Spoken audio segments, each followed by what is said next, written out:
오늘도 새롭고 복된 날입니다. 시편 말씀에 여호와를 경외하는 자에게는 부족함이 없다. 젊은 사자는 굶주릴지라도 여호와를 찾는 자에게는 모든 좋은 것에 부족함이 없다라고 말씀하고 있습니다. 자, 오늘도 힘써 하나님을 찾을 때에 우리에게 모든 좋은 것에 부족함이 없는 그런 풍성한 은혜가 여러분 가운데 있어지길 바랍니다. 자, 오늘 새벽에는 아프리카 우간다에서 사역하시는 정준희 선교사님께서 말씀을 증거해 주시겠습니다. 자, 오늘 말씀은 출애굽기 35장 20절에서 29절 말씀인데 22절까지 제가 읽겠습니다. 이스라엘 자손이 온 회중이 모세 앞에 물러갔더니 마음이 감동된 모든 자와 자원하는 모든 자가 와서 회막을 짓기 위하여 그 속에서 쓸 모든 것을 위하여 거룩한 옷을 위하여 예물을 가져다가 여호와께 드렸으니 곧 마음에 원하는 남녀가 와서 팔찌와 귀고리와 가락지와 목걸이와 여러 가지 금품을 가져다가 사람마다 여호와께 금 제물을 드렸으며. 아멘. 자, 오늘도 선교사님 말씀하실 때에 그 선교사님을 통해서 또 우리가 큰 도전을 받고 또 하나님의 영감을 받고 또 하나님의 인도하심을 체험하는 귀한 말씀이 될 수 있기를 바랍니다. 출애굽기 35장 20절에서 29절의 말씀을 가지고 전달자들, 하나님의 선교의 일꾼이라는 제목으로 여러분과 하나님 말씀을 나누도록 하겠습니다. 본문에서 강조된 세 가지는 첫 번째로 하나님은 사람의 마음에 집중하고 계십니다. 본문 9개 구절 가운데 5개에서 사람의 마음과 관련된 단어들이 나옵니다. 마음이 감동된, 마음에 자원하는, 마음에 원하는, 마음이 슬기로운. 여러분, 형식을 갖추기 위해서는 마음이 정말 중요합니다.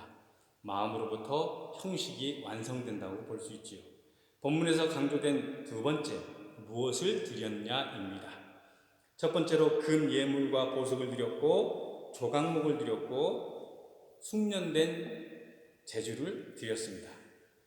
금 예물과 보석에 관해서는 32장 3절에 보면 금송아지를 만들기 위해서 금 예물을 드렸고 35장 2절은 성막을 만들기 위해서 금 예물을 드렸습니다. 드리는 자 입장에서는 송아지를 만들 때나 법궤를 만들 때나 드렸던 금 예물의 그 마음은 같았을 거지만 그러나 받는 하나님의 입장에서는 분명하게 구별이 되어집니다. 그러므로 오늘 본문을 통해서 우리가 알아야 될 것은 우리가 하나님 앞에 다 드린다고 해서 헌신이 아니다라는 것이죠. 드리는 우리의 마음이 중요한 것이 아니라 받으시는 하나님의 마음이 더 중요하다는 것입니다. 데살로니가전서 2장 4절에 사람을 기쁘게 하려 함이 아니요 오직 우리 마음을 감찰하시는 하나님을 기쁘게 하려 합니다 말씀하고 있습니다. 어떤 목적으로 드려지는가에 따라서 가치가 달라집니다. 여러분이 가지고 계신 하나님의 복을 어디에 사용하실 것입니까? 하나님의 선교에 사용하시기를 바랍니다. 우리의 목적에 우리의 인생을 맞추는 것이 아니라 하나님의 목적에 우리의 인생을 맞추시기를 축복합니다. 두 번째로 드렸던 조각목 아카시아 나무입니다. 조각목의 유래에 대해서는 중국의 조각자 나무라는 나무가 아카시아 나무하고 비슷하게 생겼습니다. 중국 성경을 한국어 성경으로 번역하는 과정에서 조각목이다 라고 번역을 했다고 합니다. 이 조각목을 두 가지로 해석할 수 있습니다. 귀한 나무로 볼 것인가 아니면 쓸데없는 나무로 볼 것인가입니다. 귀한 나무로 해석할 경우에는 척박한 사막 환경 가운데 자라났기 때문에 이 나무가 굉장히 단단합니다. 그래서 벌레가 먹지 않습니다. 이집트에서 미라 관을 만들 때 큰 나무에 중간을 파서 관을 만들고 그리고 그 바깥쪽에 아카시아 나무를 덧대었다고 합니다. 성막의 법궤를 만들므로써 이것은 하나님의 영원 불멸을 상징하는 것이 되었고요. 우리가 쓸데없는 나무로 해석할 경우에는 아카시아 나무는 곧게 자라는 나무가 아닙니다. 아름드리 나무도 아닙니다. 가구를 만들기에 부족한 나무지요. 그러나 이 나무를 법궤를 만들고 금을 싸서 하나님의 제사의 물건으로 사용했다는 것입니다.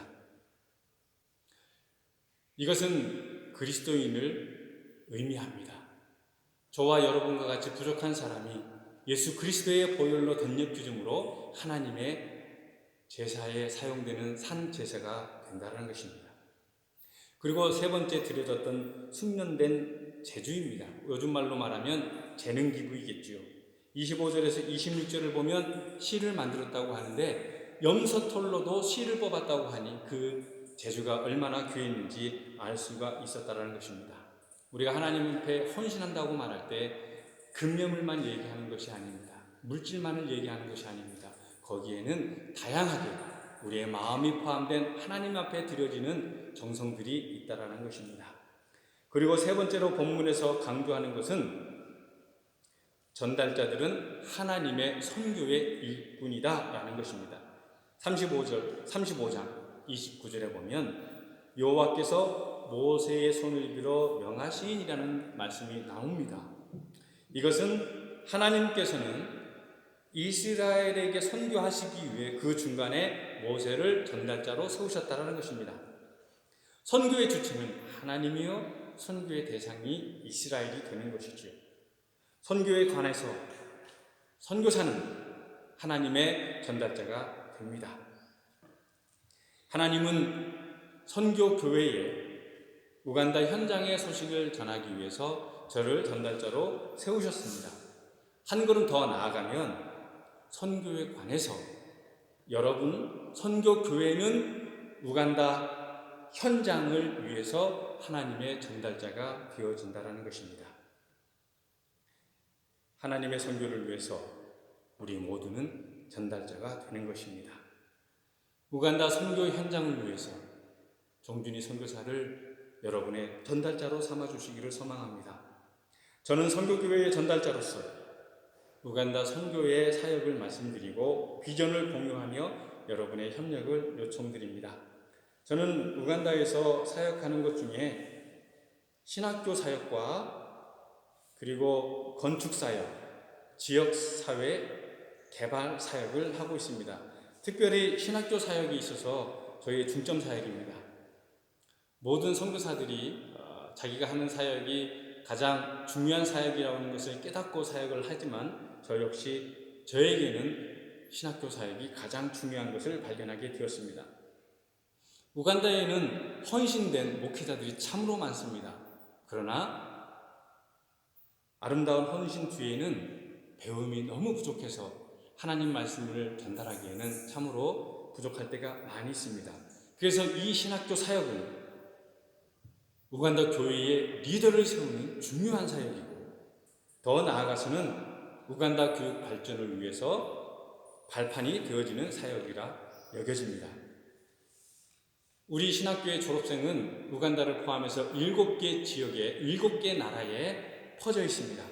그래서 저는 앞으로 이 7개 나라에 퍼져 있는 졸업생들을 동문회로 모으고 이 동문을 통해서 총회로 발전해 나가고자 합니다.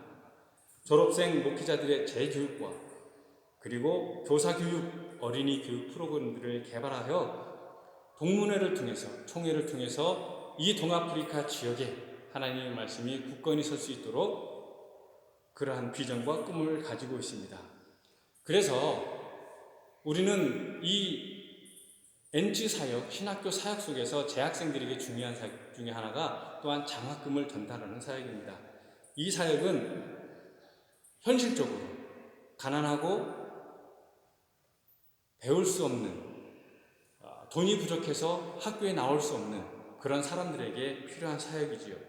그리고 저는 NT에서 교수 사역과 스텝으로서 학교를 섬기고 있습니다. 우간다 교육 환경이 발전하고요. 신학교 교수의 질을 높이기 위해서 저는 PhD 학위를 취득하기 위해 지금 3학기째 등록을 하고 있습니다. 그리고 BA 디그리 준비위원장으로 그 역할을 감당하고 있습니다. 우리 학교는 아직 디플로마 과정이지만 그러나 앞으로 더 나아가 BA 디그리로 업그레이드 될 예정에 있습니다. 그리고 제가 우간다에서 사역하는 사역 중에 선교의 건축 사역이 있습니다. 제가 미국에서 안식년 마치고 나와서 유치원을 건축하게 되었습니다. 그 과정 중에서 많은 어려움도 있었지만 하나님의 은혜로 무사히 마칠 수가 있었습니다. 앞으로의 사역은 중고등학교를 건축하는 사역입니다. 그리하여 저희 선교회는 유치원, 초등학교, 중고등학교, 대학교 이렇게 해서 어릴 적부터 하나님의 말씀으로 섬겨서 신학교까지 하나님의 말씀으로 가르치는 그러한 전천후 선교회가 되기를 소망하고 있습니다. 그리고 저의 사역 중에 하나는 지역사회 개발에 있습니다. 우물개발, 교회 건축, 의료 사역입니다.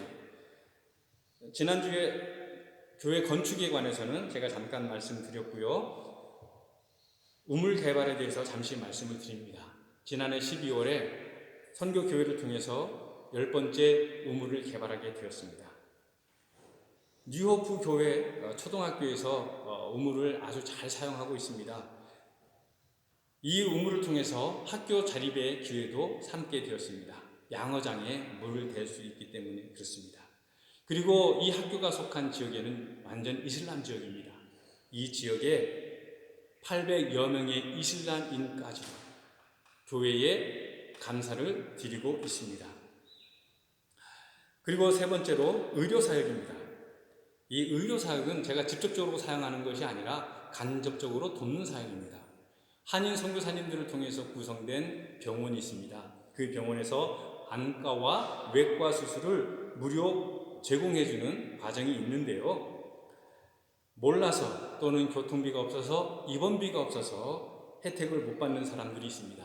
그래서 저는 졸업생들과 연계해서 각 지역에 안과와 외과 수술이 필요한 사람들을 선별을 하고 그들에게 교통비와 입원비를 제공해서 혜택을 받는 그러한 간접적인 도움을 주려고 하고 있습니다. 저는 이번 두 번의 설교의 기회를 통해서 부족한 저는 저의 정체성을 발견하게 되었습니다. 하나님과 선교교회 사이의 전달자로서 선교교회와 우간다 교회 사이의 전달자로서 저는 장학금과 교회 건축, 우물개발, 의료사역 지원에 대한 사역과 비전을 함께 나누었습니다. 여러분들의 기도와 섬김을 통해서 우간다 선교의 발전을 기대하도록 하겠습니다. 마지막으로 여러분 하나만 기억해 주시기를 바랍니다.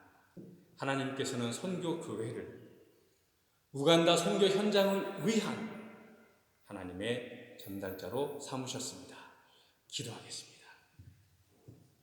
하나님 감사합니다. 하나님께서 선교교회를 거룩한 하나님의 전달자로 삼으셨으니 선교교회 통하여 우간다 선교의 발전을 이루어 주시옵소서. 감사드리고 예수님의 이름으로 기도하옵나이다. 아멘.